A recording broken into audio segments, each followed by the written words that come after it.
Aktivitasku membuat diriku lelah. Tapi setelah aku kenal Oke Bos, hari ini aku berharap aku menjadi co-host reguler. Akhirnya hari ini terjadi juga. Aku bisa datang ke lokasi syuting dengan mobilku ini. Akhirnya di 2021 Mas Widianto akan memiliki financial finance. Tidak ada lagi beban orang tua dan juga sarden bansos. Aduh, udah gak sabar banget gue syuting nih. Oke, ikuti keseharianku sahabat di Oke Bos. Sebentar ya.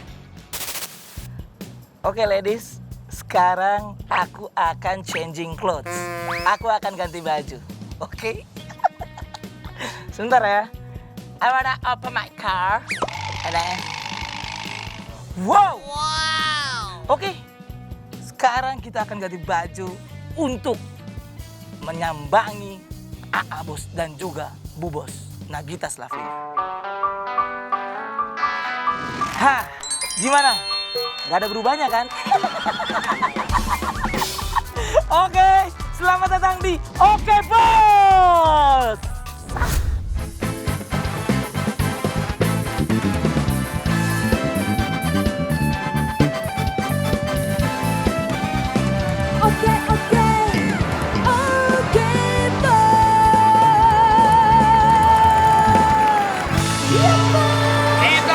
Ketemu lagi di acara kesayangan kita di Oke Bos. Siap Bos. Oke Bos menghimbau untuk semuanya jangan lupa vaksin sayang. Karena vaksin kan datang. Tapi kan sekarang kan pelan-pelan nggak bisa langsung semuanya. Ya, tapi di saat sabar. dapat kesempatan ya kenapa enggak gitu. Ya. Ini kan menjadi ikhtiar kita sama-sama insya Allah tahun 2021 jadi lebih baik. Bebas dari segala penyakit. Apa sih lo gua lagi? Hei gua lagi kasih tahu vaksin lu kenapa mau datang? Lu pengen divaksin? Mohon maaf, Abos, Bu Bos.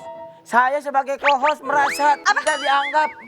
Sebagai apa? Co-host, Bu Bos. Sayang, sejak kapan kita pasti di... Kamu belum diangkat menjadi co-host. Hei, tapi aku sudah hampir reguler. Hampir itu belum mendekati. Belum. Kamu jangan gede kepala dulu walaupun kepalanya udah gede ya. Bu Bos, saya juga pengen gitu ngerasain kayak Abos tiap hari syuting di studio. Ya ampun, dingin banget nih. Enak gitu Abos, tiap hari Abos syuting udah kayak logo Trans 7. Saya Trans 7. Ada di TV gitu sebelah kanan. Siap menjadi co-host? Siap, aku siap menjadi co-host. Sayang, training dia. Kita panggil bintang tamunya. Kita bikin dia jadi co-host. Bisa panggil Oke. bintang tamu. Oke. Kalau panggil bintang tamu tuh harus ada ceritanya dulu kayak oh ya jadi ini bintang tamunya gitu. Siap, Bu Bos. Coba. Kita coba ya. Dari ini dulu, backgroundnya dulu bintang Background dulu ya. Oke.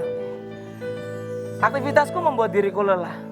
Tapi setelah aku menonton Oke Bos, aku kembali semangat karena hari ini kita sudah kedatangan bintang tamu yang sangat-sangat kita tunggu.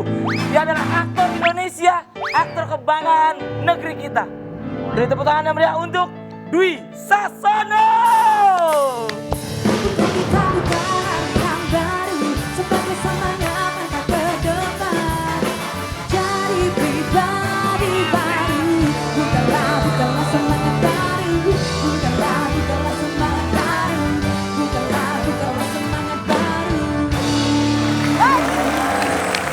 Kalau lihat Mas Dwi sayang, rambutnya keriting diurai keren. Kalau lu dicoba lu urai. Tuh, jauh banget. Jauh ya. Rambut boleh sama tapi jauh. Tapi kita tetap satu NKRI. Abos. Benar. Bagaimana Mas Dwi sehat? Tadinya gue pas mau kesini tuh rambut gue mau gue buka gitu. Tapi Kalau enggak kita bisa kayak kembaran ya.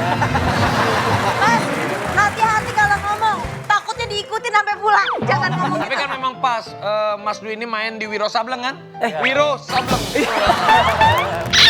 Kalau gitu silakan duduk Mas. Iya lah, alhamdulillah. Dwi Sasono. Gagah banget sekarang. Kakak Dwi.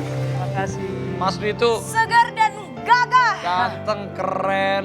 Emang semakin tua semakin menjadi. Bener. Kalau aku semakin tua, perutku gue maju banget. Ini aku yakini ibu-ibu yang di rumah nih sambil masak nih kan nontonnya gitu. Itu siapa? Hah? Itu Mas Dwi Sasono? Yang benar? Kok berubah banget? Dulu tuh saya Cakep loh gitu. Dwi Sasono tuh FTV-nya tuh banyak. Iya, tahu aku. Tuh yang di Jogja, yang di Bromo. Enggak, tapi sekarang tuh kenapa lebih muda gitu kelihatannya makin muda gitu. Mungkin karena sekarang udah lebih sehat. Amin. Amin. Jadi semenjak kemarin saya masuk ke goa itu. Bertapa di gua. Saya bilangnya Boy. gitu, saya masuk goa saya bertapa gitu. Ya saya lebih menghargai tubuh saya sekarang. Mungkin selama ini saya kurang memperhatikan gitu dari apa yang masuk ke tubuh saya gitu. Nah sekarang umur saya udah 40 kayaknya saya udah harus 40 nggak Sadar kelihatan mas, gitu. sumpah. 40 tahun nggak kelihatan ya. Kayak baru 35, 36 gitu. Tapi sama lah, saya sama Mas Dwi sama. Kita Sama, pernah. Masuk gua ya? tapi lu dari dulu begini terus. Ya kan? Gua awal main film tahun 2006 2007. Lu udah jauh lebih dulu dari gua. Muka lu tuh begini terus. Iya. Masa sih? Aku. Iya. Kayaknya dia tambah tua dan perutnya tambah besar. Dia jaga badan. Saya Dia juga jaga- begini terus mukanya apa? Lu mah yang gak ada perubahan. Tapi Mas Dwi, waktu di dalam goa pembelajaran apa sih? Kan sama, aku juga dulu 2013 pernah masuk dalam goa. Wah, itu sama. Tapi ya namanya hidup itu ya buat aku ya, manusia itu tidak ada yang sempurna. Ya. Pasti itu terkadang ada hitam, ada putih. Iya, betul. Ada benar, ada salah. Kalau kita benar ya alhamdulillah. Kalau kita salah ya kita sebagai manusia ya kita bisa mawas diri, kita bisa perbaikin kan kok juga. Benar. Dan satu lagi yang kita lihat juga mungkin dari Mas Dwi, dari Raffi. Mau bikin kesalahan, mau enggak. Tapi tetap jadi orang baik yang paling penting. Ini mah orang kan? baik. Mas Dwi apa sih pembelajaran buat Mas Dwi yang bisa di-sharing sama teman-teman gitu? Gue suka sih dengan lu bilang ini sebuah pembelajaran gitu. Ya. Karena ada juga beberapa orang yang bilang, wah Wi, gimana dengan musibah kemarin? Gue gak menganggap itu musibah gitu. Iya benar. Iya gak sih? Gue mungkin lebih bilang ini ujian atau cobaan gitu. Pembelajaran Ini itu. pembelajaran, betul. Jadi menurut gue, ya jiwa gue lagi ditempa. Supaya jadi lebih tangguh gitu. Jadi ya wajar menurut gue setiap orang pasti pernah mengalami sebuah masalah, penderitaan gitu kan. Iya. Ya enggak sih? Ya kalau mungkin bisa kata yang lebih mudah dimengerti lebih. Ya ini sebuah pelajaran untuk sesuatu yang lebih baru lagi, yang lebih baik. Setuju, setuju. Apalagi kita sebagai laki-laki itu kadang juga kita justru akan berterima kasih sama sebuah masalah. Ya. Karena dengan adanya masalah itu yang akan mendewasakan diri kita untuk lebih baik lagi. Gitu. Abus. Tapi bukan gue bilang gue tidak, ya gue jelas salah yang gue lakukan kemarin gitu loh. Karena yang jelas gue melanggar sebuah peraturan itu yang ditetapkan. Jadi ya sudah aku jalani semuanya.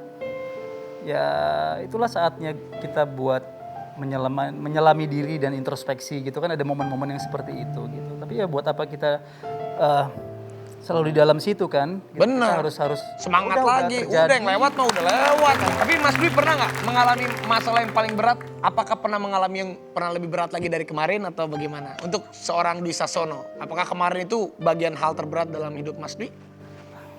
Itu yang terberat. Itu yang terberat. Itu yang terberat sih. Ya bener-bener gue nggak menyangka gitu. Ya itu salah satunya gitu. Ya mungkin udah banyak yang memberitahu gue untuk udahlah gitu. Tapi ya di situ gue sadar kalau emang ya gue berarti masih sombong. Gue masih memikirkan kesenangan gitu loh untuk diri gue sendiri gitu. Ya akhirnya ya udah, ya itu terjadi ya memang harus itu yang gue lalui gitu. Tapi sumber kekuatan Mas Dwi ada di mana pada saat Mas Dwi terpuruk? Sumber kekuatan itu adalah di saat kita menerima, gitu. Karena Accept, ya. iya di saat kita menerima ya kita mendapatkan pencerahan di situ gitu. Ini kan seperti mungkin masalah orang itu beda-beda ya. Ada yang menurut orang masalah itu berat tapi ada menurut orang lain masalah itu nggak besar Benar. gitu.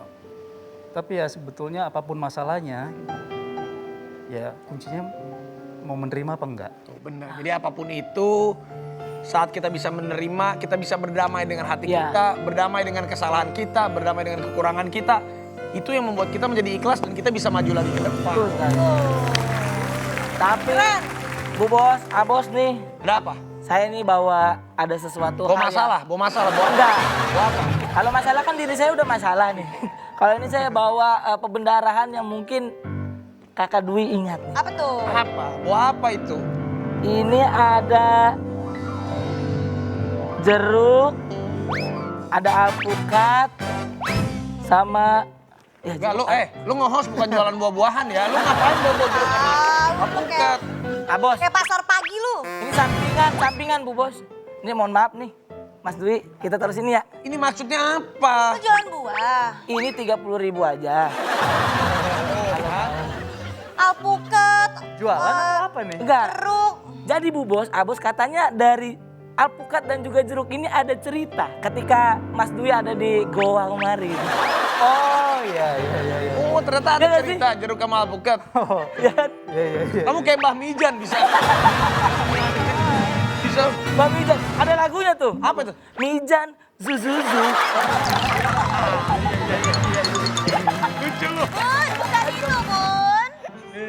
Jadi ceritanya apa Mas Dwi tentang jeruk dan alpukat? Oke, gue ceritain ya. Iya. Di sana itu, di dalam sekolah itu, di rehabilitasi, setiap hari kita melakukan hal yang sama, gitu. Tujuannya adalah kita supaya lebih Aware. disiplin, gitu kan ya. Jadi mencari hal-hal yang apa nih, yang positif gitu, yang membuat gue lebih semangat, nggak monoton itu terus gitu. Ya salah satunya gue mencoba untuk menanam. Wow. Menanam jeruk. Karena jeruk itu setiap hari kurang lebih kita dikasih buah kan selalu ada gitu. Jeruk, terus akhirnya gue mulai nanam, biji gue tanam gitu. Terus alpukat ini sih, jadi ada 3 tanaman sebetulnya. Iya. Ada jeruk, alpukat sama satu lagi buah matoa. Matoa. Ya, yang gue tanam itu jeruk. Alpukat itu sahabat gue di sana yang nanam. Sama matoa itu dia yang nanam. Gitu. Dan kita sering berdiskusi dan dia ngerti banget bagaimana cara nyampur pupuk dan apa gitu. Dan akhirnya saat gue pulang duluan, dia memberikan itu sebagai kenang-kenangan dari Wah, itu. Nah, ini kan katanya Mas Dwi punya sahabat baru buah-buahan. Iya, Kalau Bu Mas Bos. Dwi punya sahabat? Ada sahabat saya asam lambung. Iya. Asam lambung. Usus buntu Bu Bos. Iya, Jangan. kemarin sempet Ya, juga. tapi bagus loh itu dianggap sebuah sahabat. Iya. Karena kita bisa Nah, bertahan. semoga kamu anggap sahabat, semoga semakin merekat ya. ke depan. Iya. Dan juga migrain, itu sahabat Apa saya. tuh kalau boleh tahu tuh? Karena ketika saya kena asam lambung, saya nggak bisa beli obat, kepala saya migrain langsung Bu Bos. Semua itu berkesinambungan. Nah, emang kenapa bisa kena asam lambung terus? Karena saya jarang makan. Hah? Kok bisa jarang makan? Iya. Ya, sekarang udah jadi artis. Ya kenapa? Kenapa jarang makan? Karena sekarang jadwal saya itu padat banget. Oke deh.